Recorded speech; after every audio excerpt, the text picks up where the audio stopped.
안녕하십니까. 한국약선요리협회 회장 양승입니다. 오늘은 탱자에 대해서 말씀을 드릴까 합니다. 한약 재료로 껍질은 지각이라고 하고 또 전체 열매를 지실이라고 하죠. 이 뭉친 기운을 풀어주는 효능이 있어서 속이 좀 더부룩하고 뭔가 뭉친 기운이 이렇게 있어서 답답할 때 이 약재로 자주 사용을 합니다. 또 이 가시가 있어서 옛날에는 집 울타리로 흔하게 이렇게 볼 수 있었는데 요즘은 이제 주택이 개량되다 보니까 보기 힘들어졌습니다. 그럼 탱자에 대해서 자세하게 알아보도록 하겠습니다. 탱자나무는 온양과 굴나무 속에 속하는 나무인데 이 원산지는 중국 양쯔강 지역으로 알려져 있습니다. 아주 오래전에 한국에 들어온 것으로 이렇게 추정하기도 하고 또 일부 학자들은 한국에서 자생했다고 주장하기도 합니다. 일반적으로 중국과 한국에 이렇게 분포하고 있고 강화군에 있는 탱자나무는 천연기념물로 지정되어 있기도 합니다. 또 북한에 있는 이 개성시에도 이렇게 천연기념물로 지정되어 있는 탱자나무가 있다고 합니다. 이 강화도에 있는 탱자나무는 이 강화도를 지키기 위해서 심은 울타리용인데 그중 일부가 남은 것으로 이렇게 보고 있습니다. 이 고려시대 때 강화도에 진입하는 몽고군을 막기 위해서 성을 쌓고 그 주변에 가시가 있는 탱자나무를 이렇게 많이 심었는데 그때 심었던 탱자나무가 아직도 자라고 있다고 이렇게 합니다. 민간에서는 이 가시가 있기 때문에 저승사자의 출입을 막는다고 해서 울타리로 심기도 했다는 그런 말이 있습니다. 이 탱자나무가 우리나라에 들어온 시기는 정확한 기록이 없습니다. 다만 이제 중부 이남 지방에서 울타리로 이렇게 많이 심었습니다.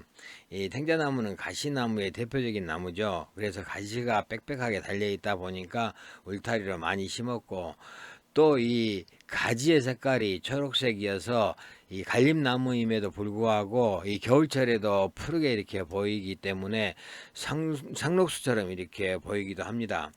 늦봄에 피는 하얀 꽃은 향기가 좀 강하고 가을이 되면 이제 이 동그랗고 노란 탱자 열매가 이렇게 열리는데 굉장히 먹음직스럽게 보이기는 하지만은 그 맛이 시큼하고 또 떨떠분한 그런 맛이기 때문에 이 맛이 없습니다.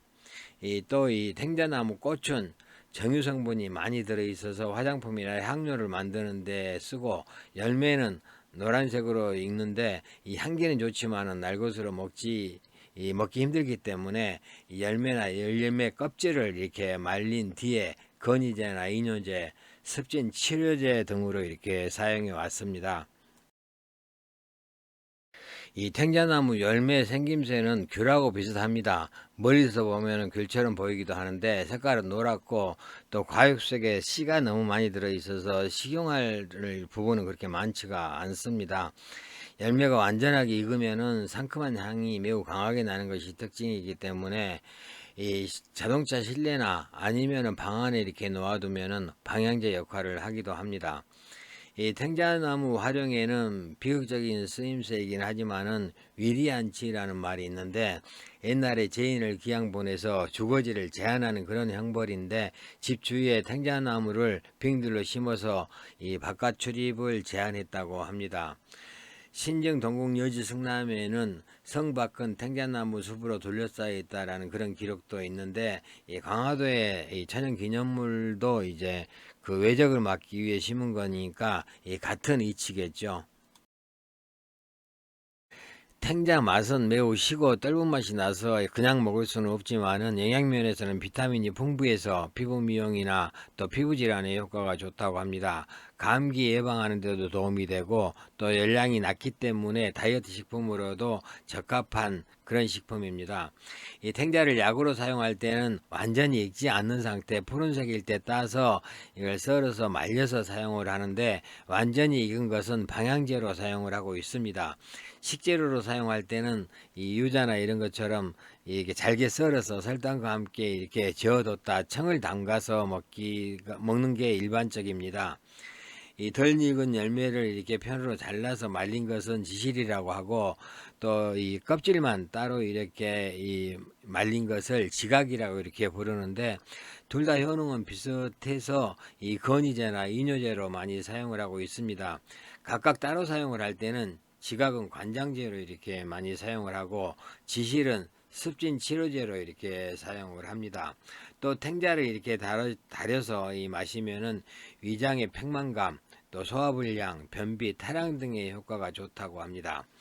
이 지각은 생것을 말려서 이렇게 사용을 하거나 아니면은 밀겨에 볶아서 이렇게 사용을 하는 두 가지 방법이 있는데, 성미나 귀경, 효능은 이 지실과 비슷한데 작용은 비교적 부드럽고, 또 행기 개흥, 즉 기운을 잘 소통시켜 주면서 가슴을 좀 넓게 해주는 그런 작용이나, 관중 제장, 즉 그 중초를 좀 넓혀서 소화를 잘 되게 하고, 또 이렇게 이 장의 어떤 작용을 활발하게 해주는 그런 작용이 이 지실보다는 좀 더 강하다고 합니다.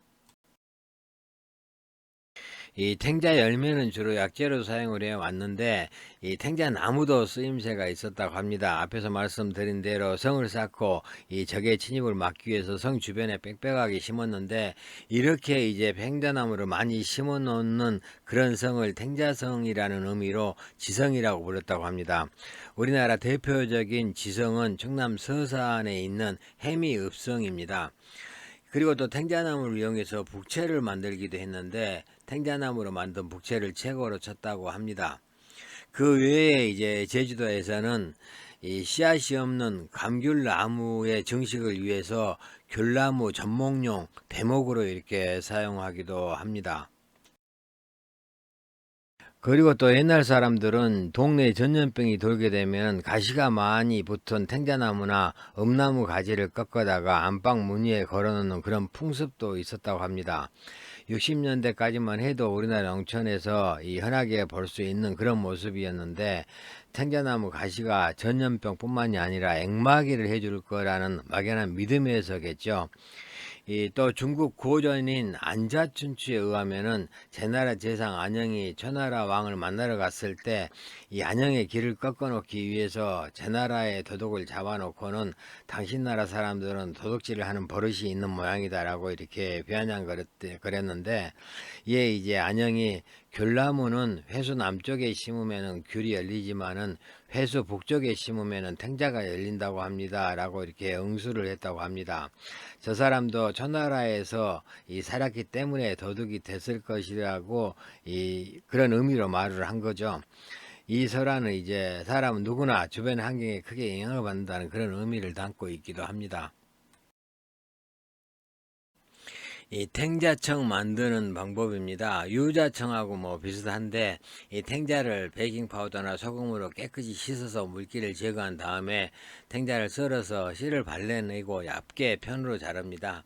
이 손질한 탱자에다가 설탕과 1:1로 이렇게 버무린 다음에 소독한 병에 이렇게 담습니다.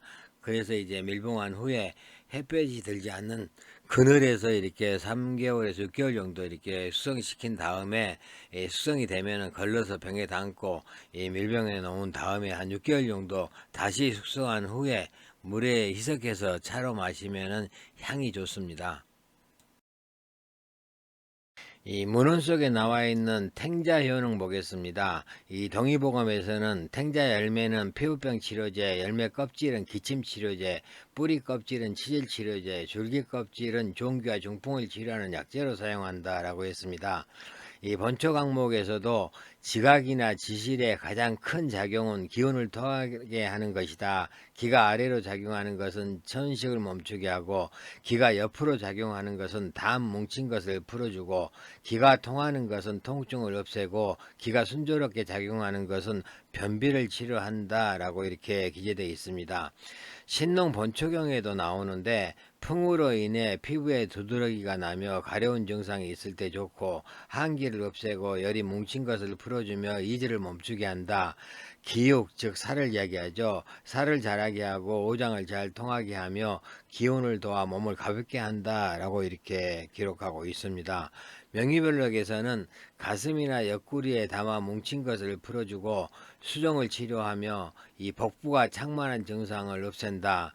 가슴 아래가 결리거나 기가 역으로 올라오는 증상, 협풍통을 치료하며 위기를 완정시키고 설사를 멈추게 하며 눈을 밝게 한다라고 이렇게 이야기를 합니다.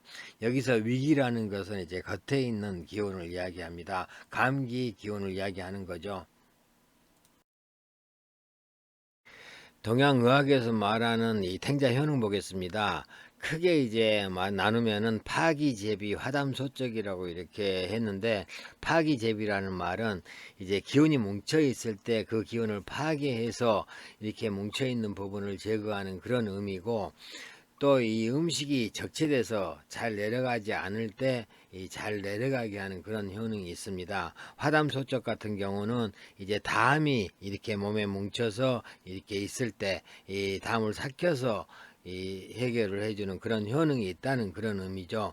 그 외에도 이제 어혈로 인한 산후복통에도 효과가 좋다고 합니다. 이 우리가 탱자 열매를 주로 이렇게 사용을 할 때는 위장에 체기가 있을 때 많이 사용을 하고, 또 수별이 많아서 설사 이질을 할 때 많이 사용을 합니다. 이 배가 더부룩하고 소화가 잘 되지 않을 때 효과가 좋고, 또 담이 옆구리나 이 가슴을 막아서 답답한 증상이 있거나, 또 이 옆구리나 가슴이 저릴 때 효과가 좋습니다.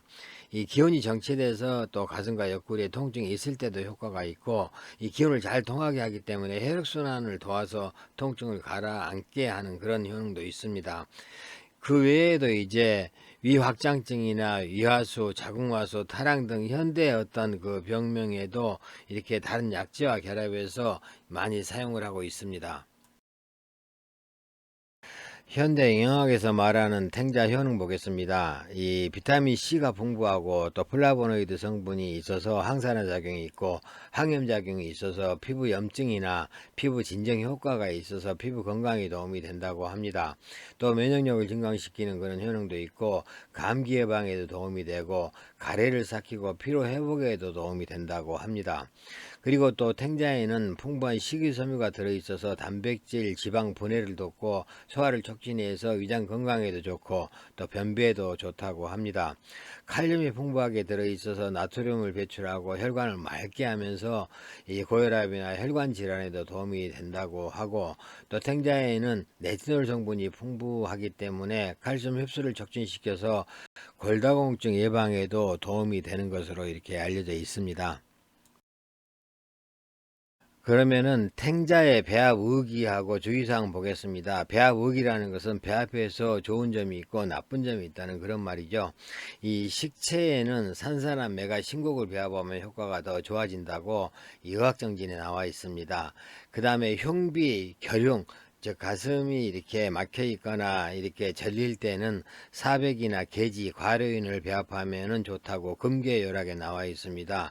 그리고 기혈이 막혔을 때는 천궁을 배합하면 좋다고 재생방에 나와 있고, 산후복통에는 익모초나 당귀를 배합하면 좋다고 금계요락에 나와 있습니다. 그리고 내장 하수에는 황기나 백추를 배합하면 좋다고 합니다.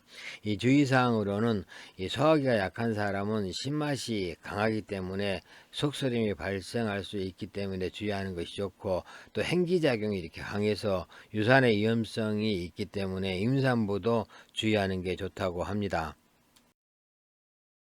이 탱자로 만든 탱자차의 사진하고, 그 다음에 이제 우리가 닭백숙이나 이런 거 할 때 조금씩 넣어서 먹는 그 닭백숙 요리 사진입니다.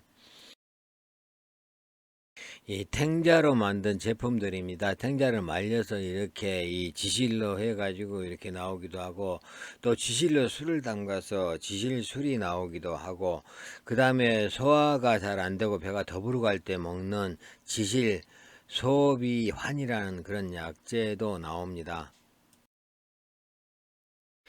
이 탱자에 대해서 말씀을 드렸습니다. 소화가 안 되거나 배가 더부룩하거나 목에 이렇게 뭐 어떤 그 이물질이 있는 그런 느낌이 이렇게 드는 증상이 있을 때 이 탱자를 이렇게 담아놨다가 한 번씩 이렇게 드시면은 소화에도 좋고 여러분도 속을 좀 편하게 해 주실 거라고 생각을 합니다. 한번 활용해 보시기 바라겠습니다. 감사합니다.